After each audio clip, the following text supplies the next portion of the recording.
Hello everyone, welcome to my channel. দেখো আজকের এই ক্লাসে আমরা একটা এক্সপ্রেশন, একটা গঠন দিয়ে হাজার হাজার বাংলা বাক্য থেকে ইংলিশে তৈরি করতে পারবো। জাস্ট একটা এক্সপ্রেশন। এখানে দেখো বাক্যগুলো কি আছে? মেয়েটি আমার মন কেড়েছে, বাড়িটি আমার মনে ধরেছে। এই যে পছন্দ হয়েছে, হ্যাঁ, পছন্দ হয়েছে বা মন কেড়েছে, এই ধরনের বাংলা বাক্য মধ্যে যে এক্সপ্রেশন দেখতে পাবো, তখন আমরা কী করবো? গট ফ্যান্সি ব্যবহার করবো। কি? Goat fancy. এই যে গট ফ্যান্সি, ওকে, গট ফ্যান্সি ব্যবহার করব। তাহলে বাক্যের গঠনটা কি হচ্ছে না, প্রথমে আমরা কি করব? সাবজেক্ট বসাবো, তারপরে আমরা হ্যাভ অথবা হ্যাজ ব্যবহার করব সাবজেক্ট অনুযায়ী। তারপরে আমরা গট ফ্যান্সি ব্যবহার করব, গট ফ্যান্সি ব্যবহার করব। তারপরে আমরা অন্যান্য কিছু বসাতে পারি। এই পর্যন্ত দেখো, আমার আই, আমরা এখানে হ্যাভ না হ্যাজ, আয়ের পরে আমরা হ্যাভ ব্যবহার করি। I have got fancy girl for the girl. Okay, বাড়িটি আমার মনে ধরেছে। তাহলে এখানে কি, কার মনে ধরেছে? আমার। I have got, I have got কি? Fancy.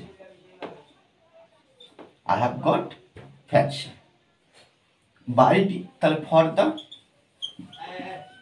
House, for the house. Okay, তারপর দেখো, ছবিটি আমার মনে ধরেছে।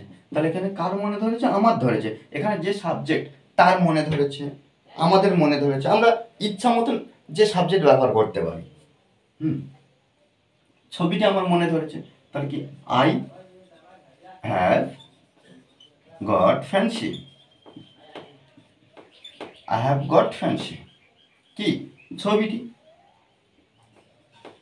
ফর দা, এখানে ছবি বলতে যে টিভি সিনেমার যে ছবি দেখি সেটা আমরা ব্যবহার করতে পারি এখানে। তা ওই জন্য কি করব? For the movie. ওকে, জামাটি আমার মনে ধরেছে। তাহলে কি? I have got fancy. I have got fancy. I have got fancy কি? জামাটি। For the shirt. ওকে, বাইকটি আমার মন কেড়েছে। একইভাবে কি করব? I have got fancy. I have got fancy কি? বাইকটি।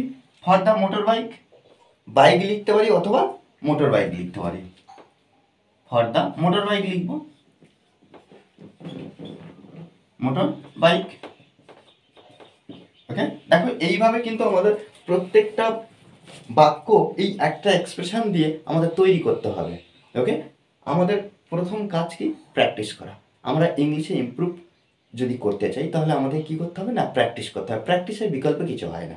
ওকে, যত প্র্যাকটিস করবো তত আমরা ইংলিশের ক্ষেত্রে ইমপ্রুভ করতে পারবো। ওকে, আর এই ক্লাসটি ভালো লাগলে অবশ্যই লাইক, কমেন্ট, শেয়ার। আর যারা এখনও পর্যন্ত আমার এই চ্যানেলটি সাবস্ক্রাইব করেননি তারা অবশ্যই চ্যানেলটি সাবস্ক্রাইব করে পাশে থাকবেন। Okay, thanks for watching this video.